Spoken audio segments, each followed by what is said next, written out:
America's about 6 months into this pandemic, and it's had many effects, from the tragic death toll and the painful job losses to many other shifts in our daily lives and culture. From the summer protests to teleworking to Zoom friendships to an explosion in streaming video. Now, no matter how bad it gets sometimes, the challenge we know is adapting. How do we adapt for this new world? How do we adapt? And we don't know how long it'll take for things to change again or what really comes next. Well, we turn to an innovator to explore these questions. Reed Hastings founded Netflix, making himself a billionaire and creating one of the most successful tech companies ever. But it's actually three companies. It launched as a shipping operation for DVDs, kind of a Amazon for one product, then adapted, of course, into the streaming service that we all use, where you just click for the video, and then adapted again into a movie studio, now having produced over 1,000 original titles with big impacts on politics and culture, which does make Hastings an interesting entrepreneur and billionaire to consult right now in his debut on The Beat. And joining me now is Netflix co-founder and co-CEO Reed Hastings. His new book is No Rules Rules, Netflix and the Culture of Reinvention. Thanks for coming on The Beat. What a pleasure. The first question is the most straightforward. If your approach to business, which is competitive, gives you and your company an edge, why are you revealing this approach? I've learned so much from other books about leadership and management. I felt like we should give back to that conversation and share what we've learned. And other people will then benefit from it, including our competitors, but so be it. We've had hundreds of years of factories, and the factory paradigm permeates our culture. The boss at the top, the workers following the rules. That model does not make sense for creative workers. Instead, we have a different model where we try to inspire our employees. We give them great freedom, very few rules. We really manage on the edge of chaos. It's messy, but it also allows people to come up with lots of new ideas, which has helped Netflix grow. I wanted to ask you, since you're so interested in the honest, radical transparency, about something that one of your former executives told Forbes regarding this approach to employee feedback. Quote, everyone gives feedback about the person live in front of everyone else. You go around the table, it lasts for hours. People cry.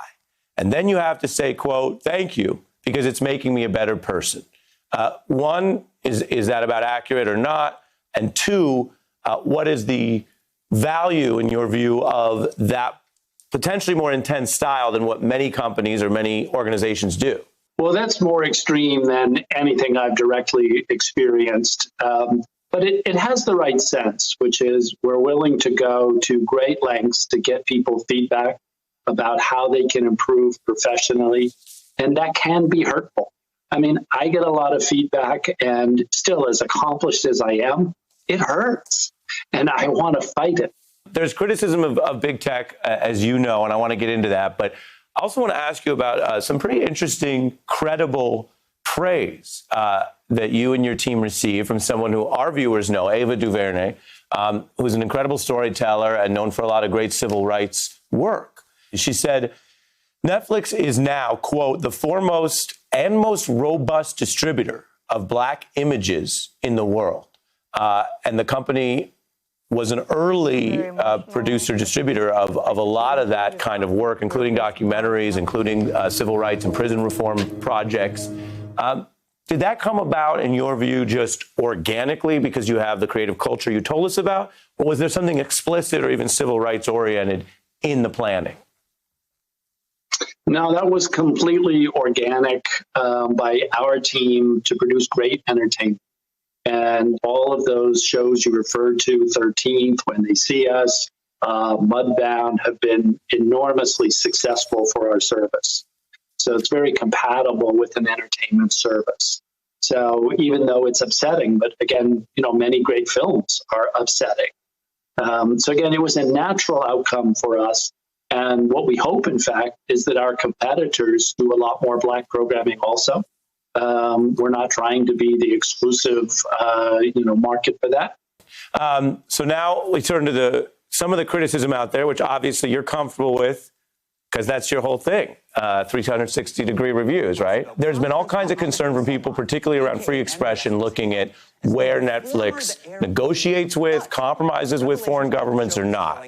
As a company, how do you decide when you will compromise with a government, including one that obviously, I think it's fair to say, has different values than some of your leadership or your membership, and when will you not? We do push back a lot. We do argue about the content.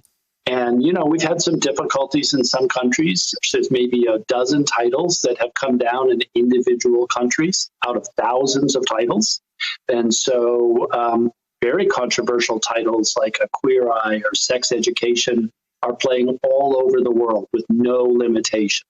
So I think our service is a huge supporter of artistic expression, people seeing different cultures and different attitudes on screen.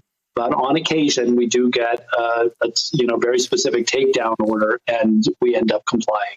But a takedown order, right, might be domestically legal, but raise that larger question. For example, you mentioned Queer Eye. Okay, so if a place has a legal reason to make you take something down, say because of the sexual orientation of its characters, is that ever something where you say, well, then we're not going to do business there? Or do you view that as the wrong answer because then you're essentially reverse boycotting the content?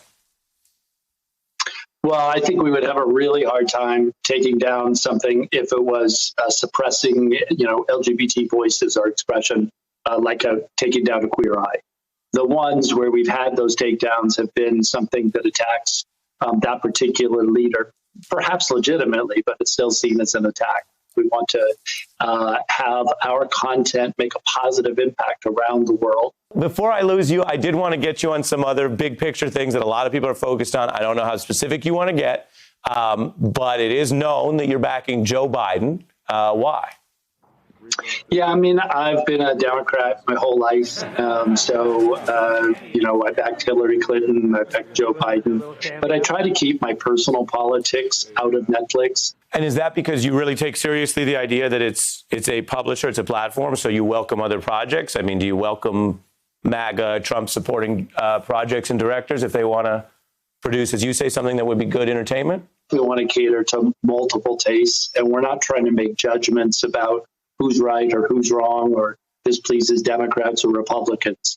When we do joyful stories like Flores Lava that we've been talking about, it's very open to anyone. So think of us as, trying to, we'll talk about important social issues. We did that with criminal justice. In closing, I'd love to do a quick lightning round with you. In a word or a phrase, Netflix core culture. Freedom. HBO's Silicon Valley. Old. Elon Musk. Amazing. Mark Zuckerberg. Sincere. Peter Thiel. Interesting. Reed Hastings. Work in progress. Understood. It's really interesting to hear directly from you, given the influence you've had on technology, but also on culture. Reed Hastings, I really appreciate you making the time, sir. Hey, I'm Ari Melber from MSNBC. You can see more of our videos right here, or better yet, subscribe to our YouTube channel below. You could have been anywhere in the world, but you're here with us, and we appreciate that.